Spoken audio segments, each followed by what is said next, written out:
Pour mieux s'immerger dans la réalité politique, sécuritaire, économique et sociale d'Israël, connectez-vous chaque matin sur Studio Kalita. Daniel Haïk vous y attend pour sa revue de la presse.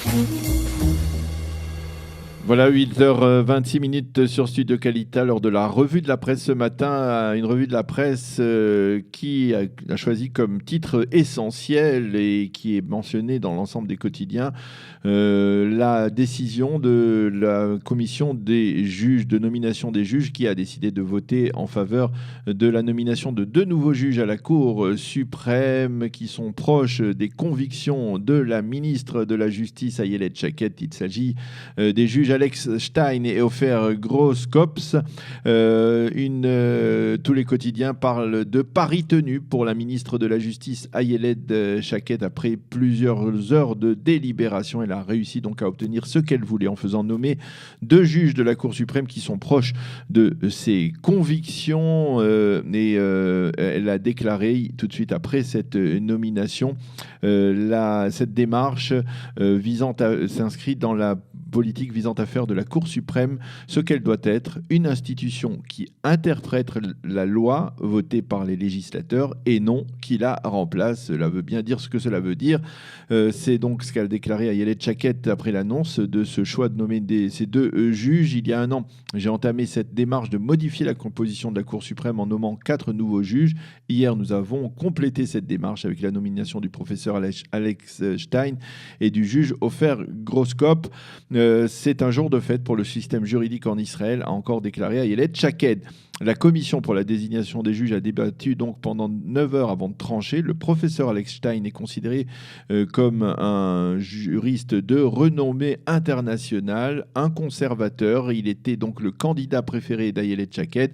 Quant au juge Ofer Groskops, il est le disciple de l'ancien ministre de la Justice, lui-même réformateur, le professeur Daniel Friedman, qui était un des plus farouches opposants à la politique d'activisme juridique de son prédécesseur, en tout cas de l'ancien président de la Cour suprême, Aaron Barak, Daniel Friedman, qui ne manquait pas de critiquer, donc lorsqu'il était ministre de la Justice dans le gouvernement d'Olmert, l'approche libérale des juges de la Cour suprême, donc, et leur adhésion à la révolution juridique initiée dans les années 90 par le professeur Barak.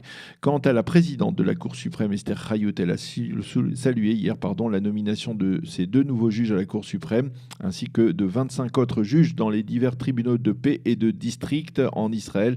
Elle a affirmé que ces 2 nouveaux collègues à la Cour suprême étaient des juristes de très haut niveau. En marge de tous les quotidiens israéliens soulignent la nomination au poste de juge de paix du tribunal de paix de Jérusalem d'une femme orthodoxe. Elle s'appelle Chavi Toker. C'est la première fois qu'une femme orthodoxe est nommée juge dans un tribunal israélien. Chavi Toker appartient à ce que l'on peut appeler l'aristocratie orthodoxe, puisqu'elle est la fille du Rav Raphaël Wolf, qui a été très proche du Rav Menachem Shach, le leader du monde orthodoxe lituanien il y a une vingtaine d'années, et qu'elle est la belle-fille du Rav Nachman Toker, le défunt Rosh Yeshiva de la Yeshiva de Hebron, l'une des plus grandes yeshivot lituaniennes en Israël. Les sites d'information orthodoxes d'ailleurs se passionnent pour cette nomination. Il faut le souligner tout de même, ne fait pas l'unanimité dans le monde orthodoxe. Certains la saluent, mais d'autres la critiquent également.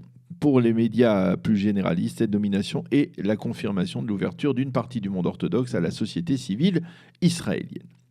Après ces développements dans le monde de la justice, nous allons parler de justice, mais d'une autre manière, avec l'affaire 4000, la suite, mais pas encore fin.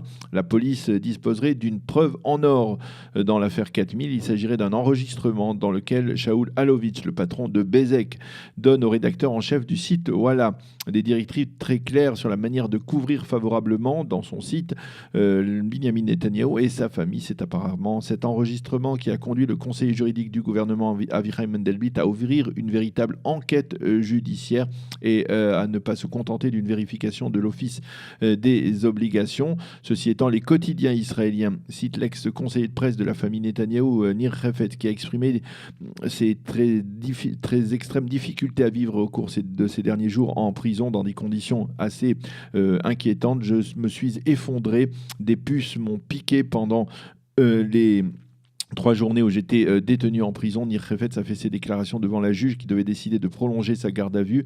Ces supplications n'ont pas particulièrement eu d'effet puisque la juge a prolongé sa garde à vue jusqu'à lundi. Motif de cette prolongation, Nir Kefetz ne collabore pas avec les enquêteurs et garde un silence total. Je vous rappelle que Kefetz est également impliqué dans l'affaire dite 1260, des propositions qu'il aurait faites à la juge Hila Gerstel afin qu'elle ferme le dossier de Sarah Netanyahou en échange d'une nomination au poste de conseillère juridique du gouvernement. Même Shaul Alovitz a fait état d'un comportement très dur de la part des enquêteurs à son sujet et cela conduit les proches de Binyamin Netanyahou à réagir en affirmant qu'ils étaient scandalisés par les témoignages sur cette dureté ou cette fermeté de la part des enquêteurs et sur les conditions de détention particulièrement dures dans lesquelles les deux hommes ont été placés. Selon la manchette du Makor Rishon, ces conditions de détention difficiles auraient pour objectif de faire pression sur Kefetz et Alovitz afin qu'ils deviennent à leur tour témoins à charge et qu'ils chargent donc cette fois le Premier ministre Binyamin Netanyahou. Selon certaines informations répercutées ce matin par la presse et les médias israéliens, Mahmoud Abbas aurait été hospitalisé à New York dans un hôpital américain. Dans un premier temps, on a parlé de dégradation de son état de santé, mais il semble qu'il ne s'agisse que d'analyses qui avaient été prévues de longue date. On ne sait pas quand Mahmoud Abbas, qui a aujourd'hui 83 ans, sera libéré de cet hôpital. En politique intérieure, le site Ynet indique que le judaïsme de la Torah exige le vote d'une nouvelle loi sur l'enrôlement des élèves des yeshivot avant même le vote en seconde et troisième lecture de la loi sur le budget de l'État pour l'année 2019. Au Likoud, on se dit préoccupé par cette exigence et l'on affirme que le parti se retrouve entre le marteau et l'enclume. Le marteau des orthodoxes d'un côté, l'enclume d'Avigdor Lieberman et de son parti Israël Beitenou qui ne veut pas soutenir les projets des orthodoxes. On estime que cette tension risque d'avoir un impact amplifié, en particulier à cause des affaires judiciaires liées au Premier ministre. Le Makor Rishon révèle en première page qu'une organisation ultra-laïque serait à l'origine de la diffusion récente de cours en provenance de l'année préparatoire de Eli, la Mechina de Eli, qui est une des plus célèbres écoles et d'années préparatoires à l'armée israélienne, des cours dans lesquels les rabbins ou certains rabbins de cette Mechina tiendraient des propos plutôt déplacés, que ce soit sur les femmes ou sur d'autres communautés dans la société israélienne. Cette organisation, le Forum laïque, écouterait ou ferait écouter systématiquement tous les cours de Torah afin de trouver des propos embarrassants de la part des rabbins de cette Mechina et de les mettre en exergue afin de placer cette Mechina dans une situation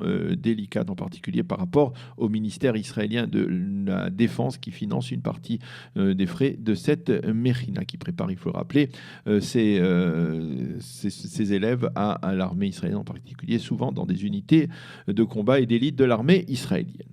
Et puis tous les quotidiens, et nous terminerons cette revue de la presse par ce titre, tous les quotidiens évoquent ce matin le marathon de Tel Aviv qui se déroule à l'heure où je vous parle, avec 6 courses parallèles, du marathon aux 5 km en passant par le semi-marathon et le 10 km. Des dizaines de milliers de coureurs participent à cette compétition. Il faut noter que le marathon de Jérusalem se tiendra dans 15 jours, très exactement, le 9 mars dans la capitale. Voilà donc pour cette revue de la presse et des médias israéliens.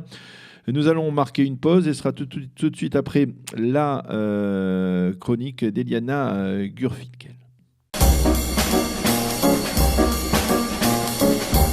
Pour mieux s'immerger dans la réalité politique, sécuritaire, économique et sociale d'Israël, connectez-vous chaque matin sur Studio Kalita. Daniel Haïk vous y attend pour sa revue de la presse.